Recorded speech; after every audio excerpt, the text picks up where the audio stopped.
Yes, indeed. Microphone check. 1 2 1 2. Y'all know what day it is. Y'all know what time it is, and y'all know who y'all looking at. Welcome, welcome one, welcome all to the season finale of Club Pizzle. I'm the fourth, your host, Don P. Pizzle, Pod God, Podstradamus. Uncrowned king, king without a crown.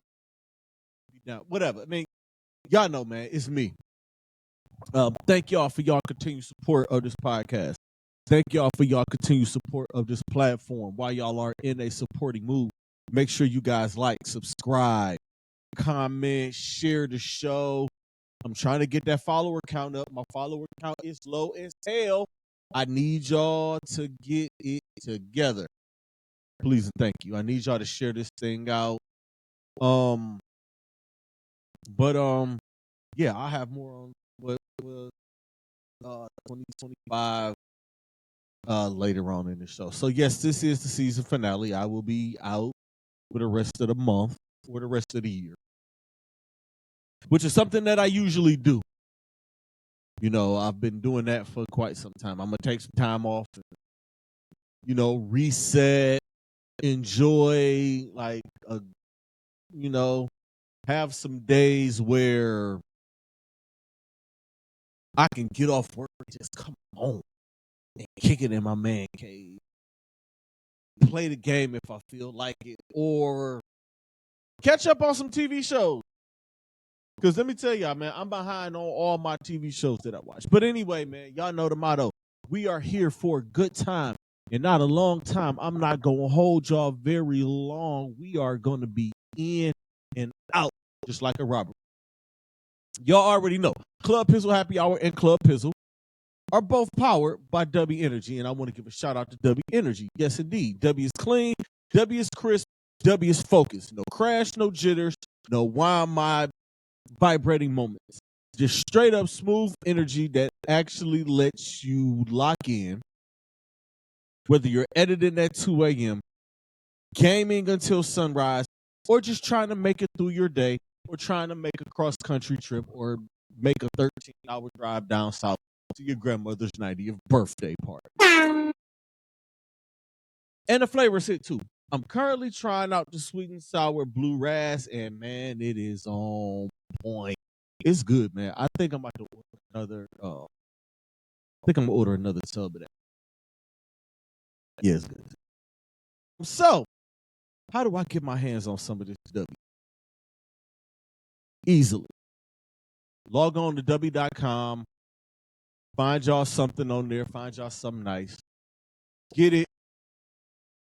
And then check out. Type in promo code PODGAWD. PODGAWD. And you'll get 10% off of your order. Let me repeat that mother for y'all. Log on to W.com. Type in PodGod.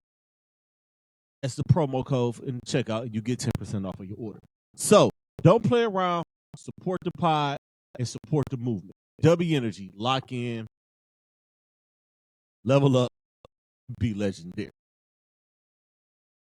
Final read of the year. That's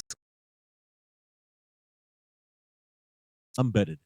Now, let's get to the proceedings. We are going to be less than 45 minutes today. I promise. I'm going to try. Thank God I get to go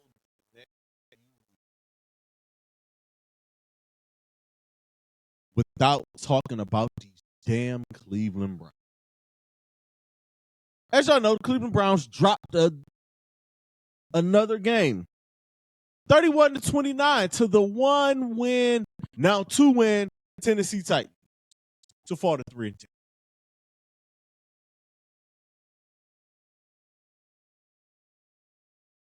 I think losing to the Jets and the Titans is nasty.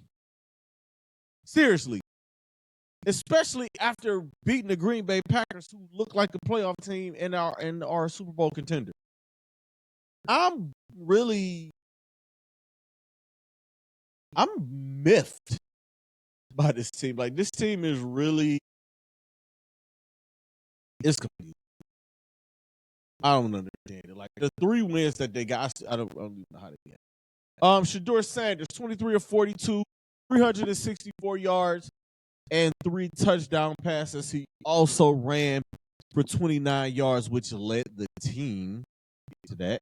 And he also rushed for a touchdown. Quinshon Judkins, 14 attempts, 26 yards. Harold Fannin Jr. having a hell of a season. 8 catches, 114 yards, and a tud. Jerry Jeudy, 3 catches, 76 yards, and a tud. Shadeur Sanders distributed the ball to 8 different receivers. Good job by him. Offense, defense, and special teams. Come on now. Listen. Almost said our special team. I think I might have threw a we in there somewhere. But anyway, defense and the special teams, like, what in the hell is that? Like, I get it. Like, listen, there's going to be some coaching changes. And Bubba Ventrone might be one of them. I know this city loves Bubba Ventrone, yada, yada, yada, whatever. It might be time for him to go. Might be time. Block punt. The kick and punt coverage has been horrible all year. It's like, what the hell is going on, man? This team, they haven't completely fallen apart. But I believe it's rock bottom. I believe this is the worst that is actually going to get. It's going to get better from here. One of the reasons why is the man that's under center, and I'm going to get to him. Another reason is the young offensive weapons that this team has. Quinshon Judkins, Harold Fannin Jr., Isaiah Bond, once they figure out how to get him the ball.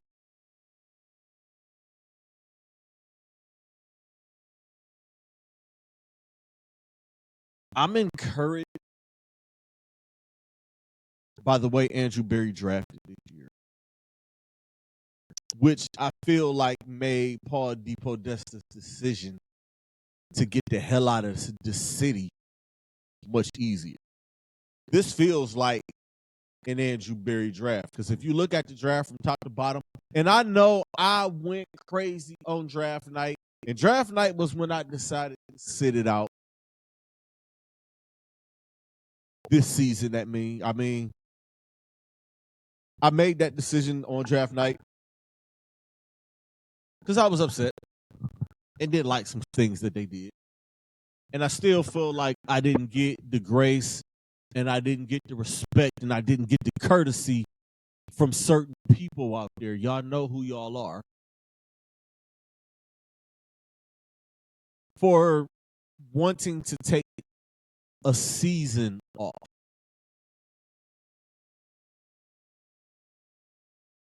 But it was a great draft. They drafted great. Speaking of coaches, Kevin Stefanski, Tommy Rees. I don't know which one of them to blame, so I'm going to just call them both out. Even though Kevin Stefanski took the bullet. And I feel like Kevin Stefanski is doing a lot of that lately. Kevin Stefanski has been eating bullets, it seems like, for the last year. It seems like Andrew Berry and Jimmy Haslam are on one page. Paul DePodesta was on a whole nother page.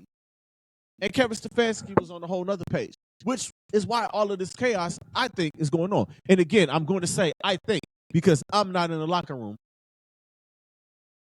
I can only go off of what I'm seeing and just give my feelings and my opinions about it. I'm not going to be one of these irresponsible ass content creators out here that are very popular and are out there creating these bad narratives and they're not in the locker room. I'm not going to be one of those people. I'm going to just tell you how I feel. Y'all can agree with me or not. At this point, I don't give a shit. I don't. But I'm still going to get mine out. I feel like all of those guys are on different pages. And I feel like Andrew Berry is giving Kevin Stefanski a bunch of players that he doesn't want to coach. And it's forced him.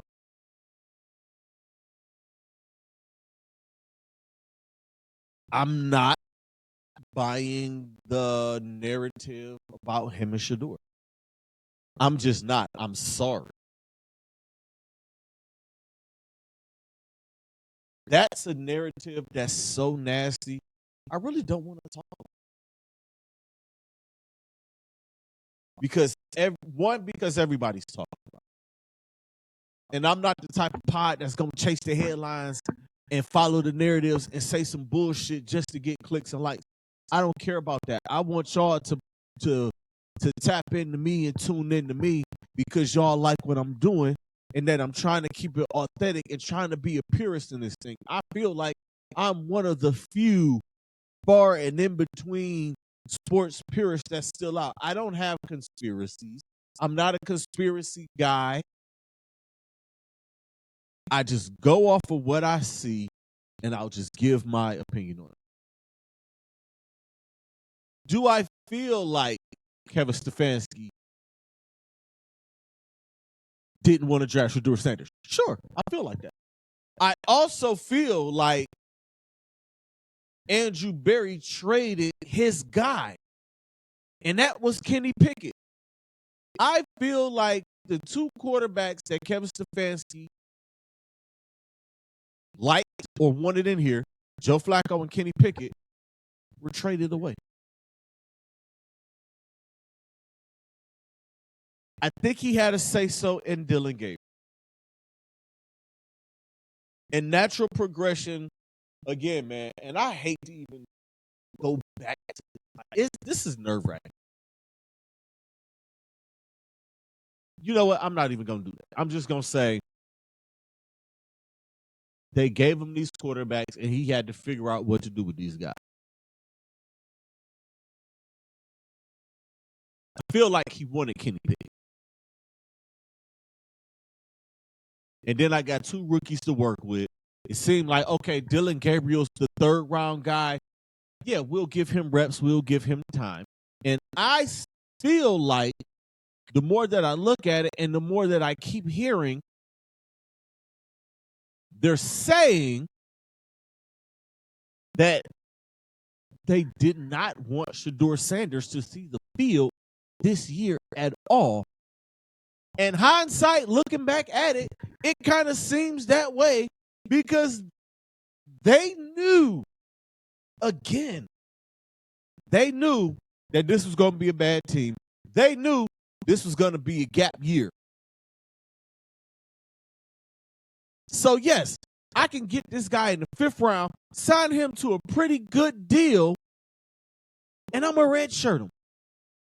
I'm going to let him sit on the bench. I'm going to let him learn what he can learn. I'm going to let him get in the film room. I'm going to let him just soak everything up here. Because I feel like they knew this offensive line was going to be bad. They knew trying to install this offense was going to look like it looked. Or like it looks. And again, I'm speculating. We'll never know the truth. We'll never know what happened. We'll never know. They're not going to tell us. We'll find out 20, 30 years from now. This is the narrative I'm running with. Again, Pickett the starter, Flacco the backup, Dylan the third string emergency rookie, Shadeur as the red shirt guy who we're going to let sit the whole year and bring him out next year during this gap year.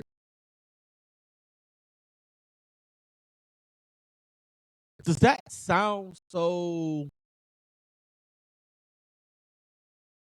That don't sound crazy. That sounds pretty normal. Yes? No? Somebody.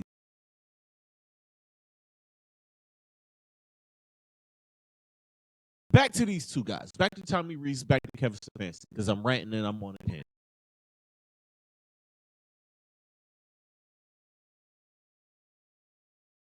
I want to know why they called that fourth quarter the way that they called it. And again, I know Kevin Stefanski bit the bullet. I'm starting not to buy him biting the bullet because he's been doing that shit all year. It's like, all right, dude, who you covering up for? Or are you just being the leader of men and just taking it off of everybody else and putting it all on you? Because that's, as the head coach, that's what I'm going to do. I'm going to take it off of y'all and I'm going to put it on me. Could it be? He took it, but come on now. Whose bright idea was it? You're down 14. You get a touchdown. Cut it to 8. Extra point gets you 6, to me to 7. I'm sorry.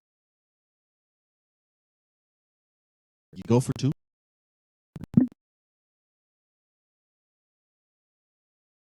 You kick the extra point there.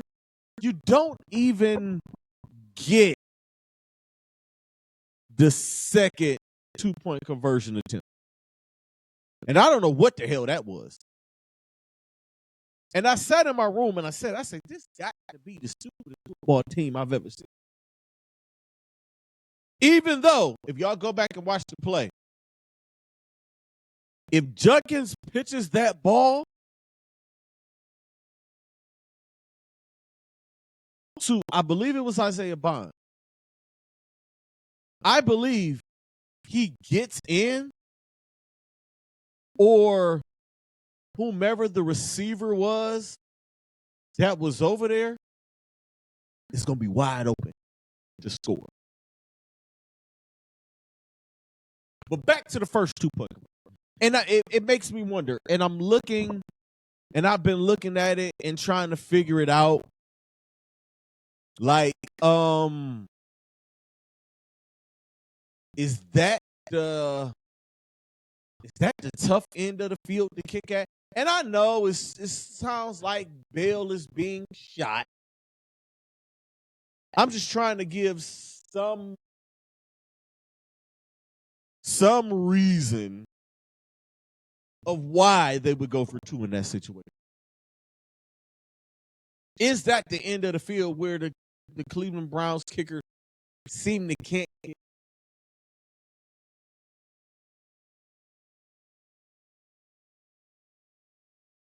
I've been trying to figure it out. If that was the end. Because if I'm not mistaken, if you go back to week 1, that end of the field is where Andre Schmidt kicked, and they missed that extra point, which cost them the Bengals. I think. And again, just trying to go into the minds of whoever, Kevin Stefanski or Tommy Reese. And I'm saying both of them because Kevin's the head coach and Tommy is the offensive coordinator, and Tommy has been calling the plays. So I'm trying to go from that angle. Even still, Stupid, stupid, stupid, stupid, stupid. And again, that 2-point conversion.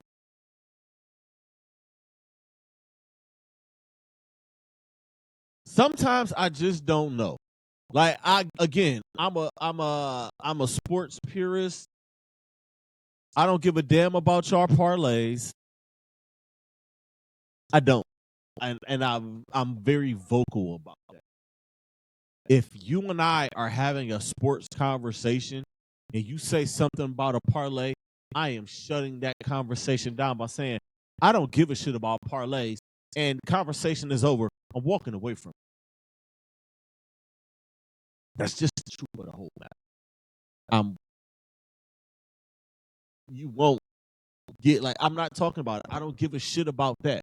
If you asking me anything sports related and it comes to sports gambling, I'm giving you the wrong answer. Period.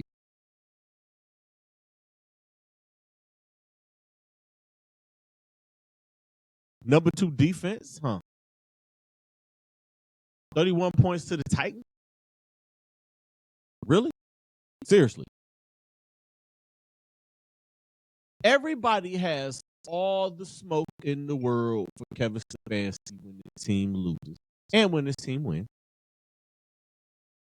But when the defense plays like shit, nobody puts anything on the defense. When the defense is counted on to get a stop in Tottenham against the Vikings, and they didn't get the stop, nobody said nothing. Everyone was talking and worried about Dylan Gabriel and his performance. I think that is absolutely disgusting. This defense deserves some talking to. This defense deserves some criticism because giving up 31 points to the Tennessee Titans, giving up big plays to Tony freaking Pollard, who I had on my fantasy team to help me win. But that's besides the point. To let him go off on you like that? Myles Garrett, 1 sack against one of the worst off. The Tennessee Titans offensive line is just as bad as the Cleveland Browns offensive line. It did not look like it Sunday. The Cleveland Browns defense made Cam Ward look like a superhero. Grant Delpit, get in the gym, get back, go, lift weights. Just lift weights. Don't even play football this week. Just go lift weights and get back out there Sunday. Seriously. That's how you let Cam Ward do that to you. And I love Cam Ward. Cam Ward is, he's a Hurricane guy. Number 1 pick was that dude, but you don't let a quarterback do you like that. When you're a heat-seeking missile of a safety, the way you are, Grant Delpit. Myles Garrett. I know they triple team. I know.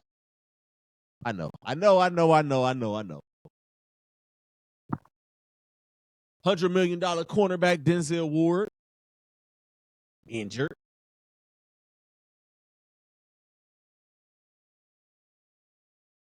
Let's talk about it. Actually, let's not talk about it because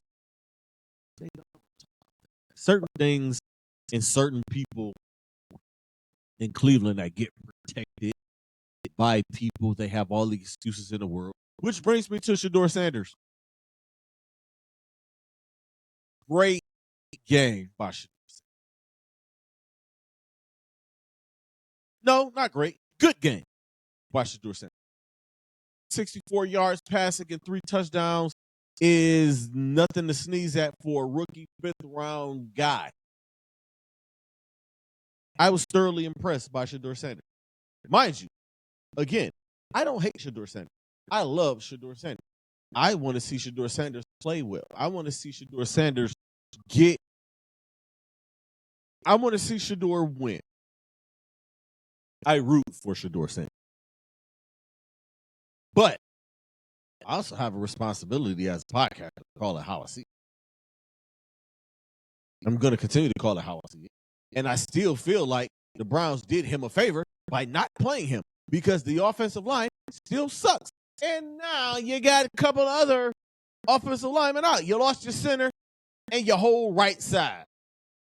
I think Joe Batonio might be the only one left from the opening day offensive line.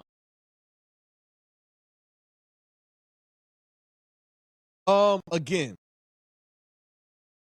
Shadeur looked the part. Scratch that. Shadeur is the part. Shadeur Sanders is your quarterback. And I think Andrew Berry knows and knew this because I still feel like Andrew Berry is the guy who made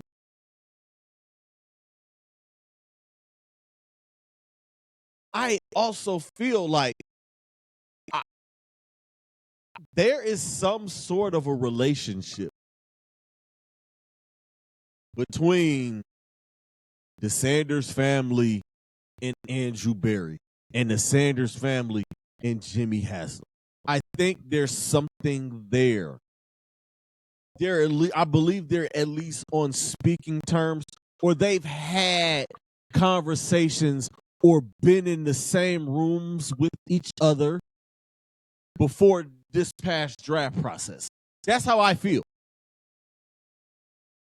And if I can confirm this, I'll come back and tell you.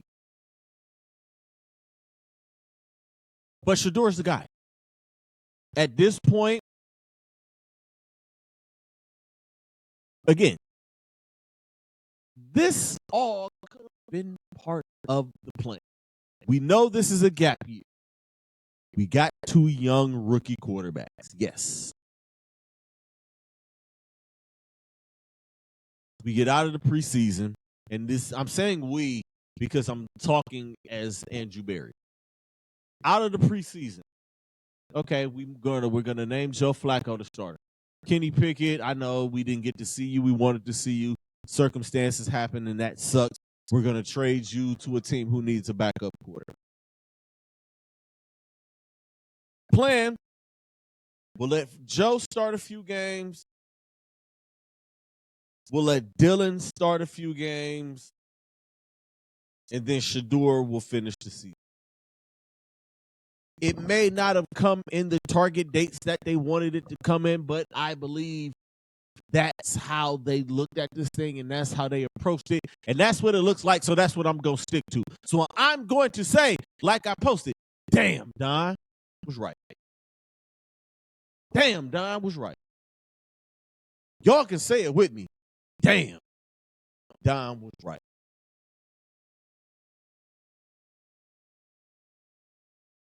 I could beat my chest about it, but at this point, I'm switching things up. Again, I'm in 2026. Like, 2026 is going to be a whole new Pizzle.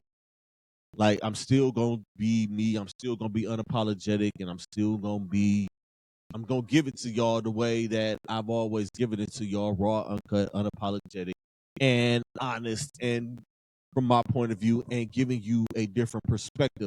And I'm not going to do this and say things and create stupid narratives for likes. There's another conspiracy that's out there that I'm not even going to bring up. I'm going to say to y'all who believed it, y'all are too smart to be that dumb and that gullible. I'll leave it at that. Back to Shadeur, man. Like, again, he is the part. There are still some kinks to work out, but he's still a rookie. He's not the finished product yet. You have to give him the opportunity to grow. And he's grown from week to week to week. He's going to grow a little more, pause, next week against Chicago. He is poised in the pocket. He does have the tendency still to drift back, trying to extend plays instead of eating the ball and falling. And that's, some habits are hard to break. Trying to extend plays, and he did bring it up in his press conference that he get a little talking to from the coaching staff and from Coach Prime. I mean, from Dad. That's Dad's gonna tell you. Like, look, listen, bro.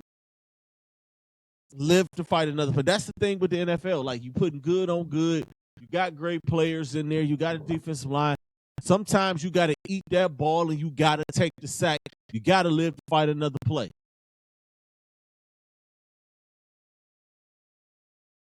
The touchdown pass to Jerry Jeudy was a hell of a sight to see. And Jerry Jeudy with the ears, the hands to the ears, he lied to y'all. Or he lied to the media. That was directed at the media. That was directed at the popular content creators creating these bum-ass narratives. I still respect all of y'all, but y'all narratives, nah. Y'all not here. But yeah, that was definitely directed at the media and at social media. He said, just a celebration I came up with. Good answer. Media training. The interception was the interception. You just can't do it. You can't do it. You can't do it. Those type of throws, you can't be, especially drifting back on your back foot, throwing that ball where he threw it. Like, yeah, can't do it. Rookie mistake. Mistakes happen. Nobody's perfect in the NFL. But those are the type of plays that you cannot make. And he's aware that those are the plays that he can't, those are mistakes that he can't make. I'm pretty sure coaching staff, from the head coach to the offensive coordinator to the quarterback coach, is telling him that exact same thing. You can't make those kind of mistakes, especially in the middle of the field. Across the middle. You can't make those mistakes. I know you want to make something happen, trying to make something happen, but key is don't turn the ball over. That's the whole key. But overall, this probably was his best game. Didn't get the win, and that's the one thing that.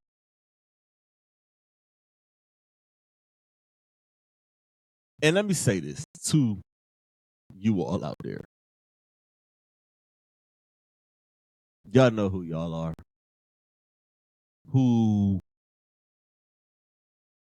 tried to kick my back end tooth and nail when certain quarterbacks did things in wins and y'all, or did certain things statistically and didn't win games, and y'all went crazy.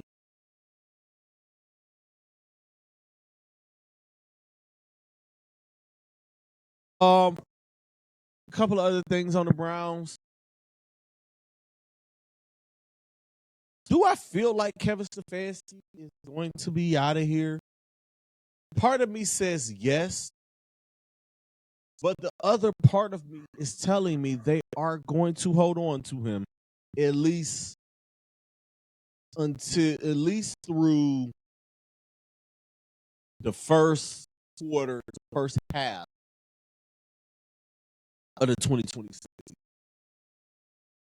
That's what I feel like. I feel like they know this is a gap year.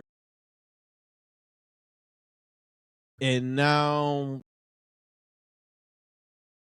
we got to give you this, and we just extended you. I feel like he bought himself a year and a half. And I've been preaching that, and I've been saying that all year. With the schedule at the end, like these last 4 games, you have Chicago. At Chicago, it's supposed to be -20. So Quinshawn Judkins, Dylan Sampson, this is going to be their type of game. You're not throwing the ball that much in this coach. That was another problem that I had. I don't think Shadeur Sanders should throw the ball 42 times. Ever. I don't think any quarterback, for that matter, should throw the ball 42 times. I think 35 is the if you're calling the game right, if things are doing what they're supposed to be doing, I think throwing the ball 30 to 35, 37 times a game, anything over 40, well, 35 to 40, anything over 40 is too much. 42 passes, ridiculous. Doesn't happen. And I don't think Kevin Stefanski wanted that to happen. I think Tommy Rees does. And it's all love. At Chicago, Sunday. Then home for Buffalo and Pittsburgh, and at Cincinnati to end the season. I'm going to be honest with y'all. That Pittsburgh game will probably be the one game where I say we. That's going to be the one game that I am going to be, that I might throw on some orange and brown or throw on a Browns jersey and root for the Cleveland Browns. I might pop outside for the Browns Steelers game. Because I want, like, again, I'm on sabbatical. But I can't stand the Pittsburgh Steelers. I want the Pittsburgh Steelers to lose every game that they play.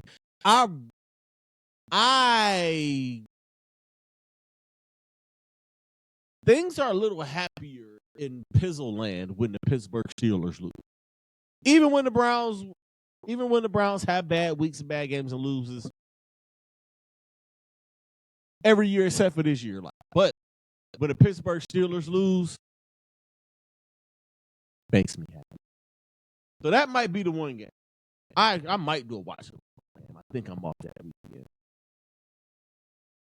So it might be a watch. And then closing the season out against Cincinnati.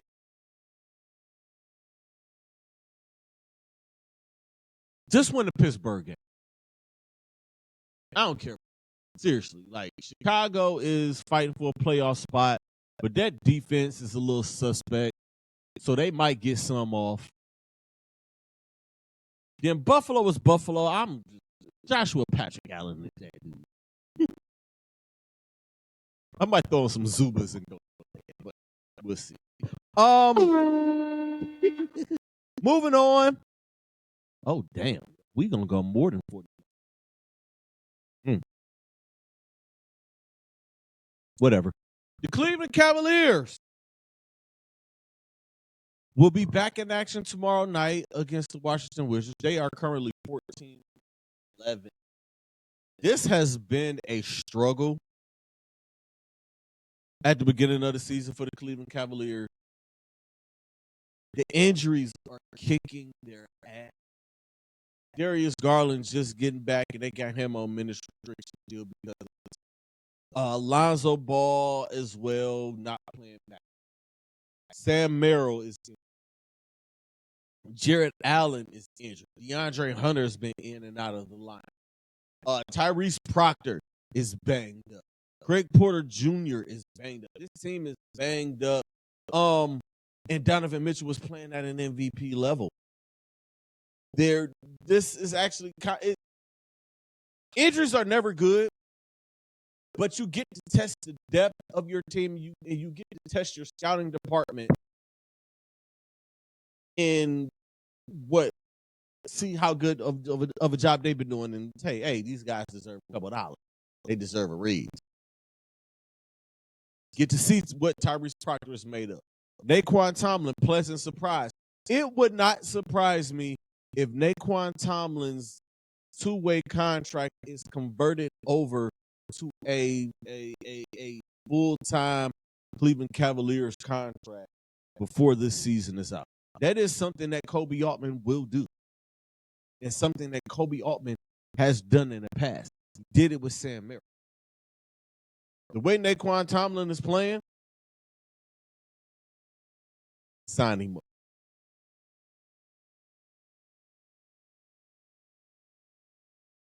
Where was I? Jared Allen out. Hopefully, with this long stretch of days that they've had off here, that guys are healthy. Hopefully, Garland is back in the lineup and healthy. Hopefully, Jared Allen is getting back and healthy. Sam Merrill is back at practice and he is shooting and he is okay. So hopefully they'll get him back Friday, or if not Friday, get him back Sunday for the Charlotte game at home. Because you have Washington, Charlotte, and 2 with Chicago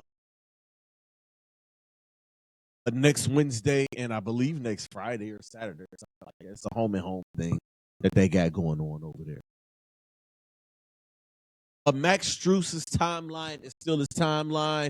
So you may or may not get him mid-December. You may or may not get him before Christmas. But I still stand with this team that healthy, they're the best team in the Eastern Conference. Detroit is doing their due. Salute to them.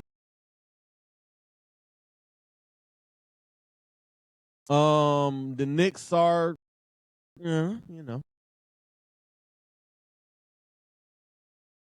I still feel like the Cleveland Cavaliers are going to be there. They're literally like, I feel this in my bones. When everybody gets back, double-digit game-winning streak. Period. That's how I feel about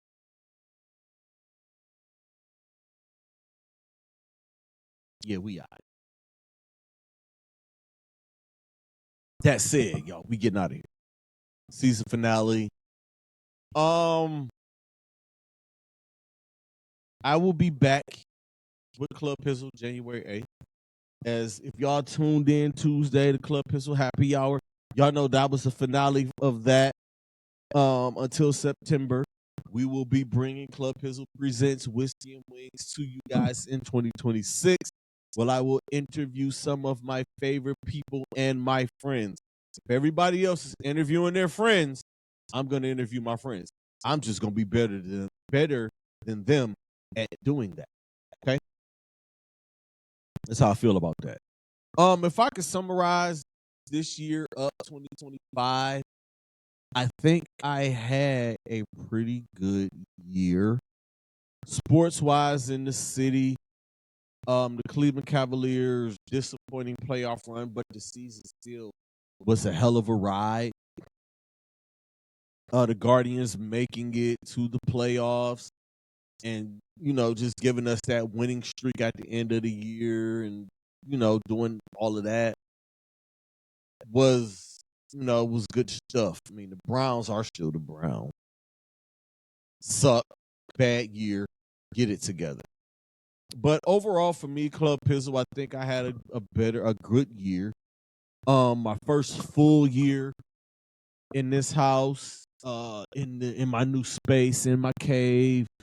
I'm still working out some things.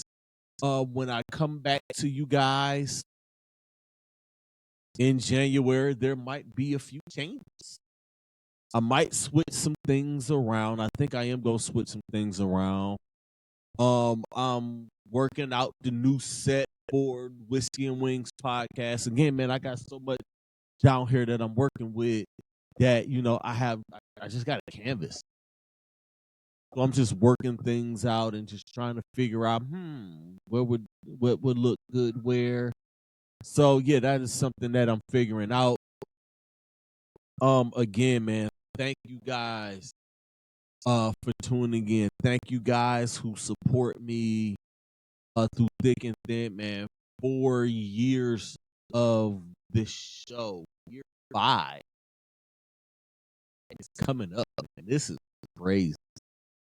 Award nominations, Scene Magazine nominations, Cleveland Magazine nominations, all of that stuff, those accolades, like that's something that I take with Trappy winning the Trappy last year, hopefully bringing home another one this year. I'm just, I'm excited for next year and what I'm getting ready to bring y'all. Club Pizzle, I'm gonna level that up. Everything, man. I'm excited. You know, I hope you guys happy holidays, Merry Christmas, Happy New Year to all of you out there. Hope y'all enjoy it with y'all families. Hopefully y'all get to do some fun stuff, have some fun. Hopefully y'all holidays are going to be as good as mine's, or as good as I plan on mine to be. And we gonna bring this thing back next year on January 8th, and we gonna do this thing the way that we do this thing. Y'all know what it is. Always protect your peace, protect your energy. The message is more important than the messenger. And creators be great. Stay positive. This negative energy is trash. Merry Christmas. Happy New Year. Until 2026, y'all. Peace out.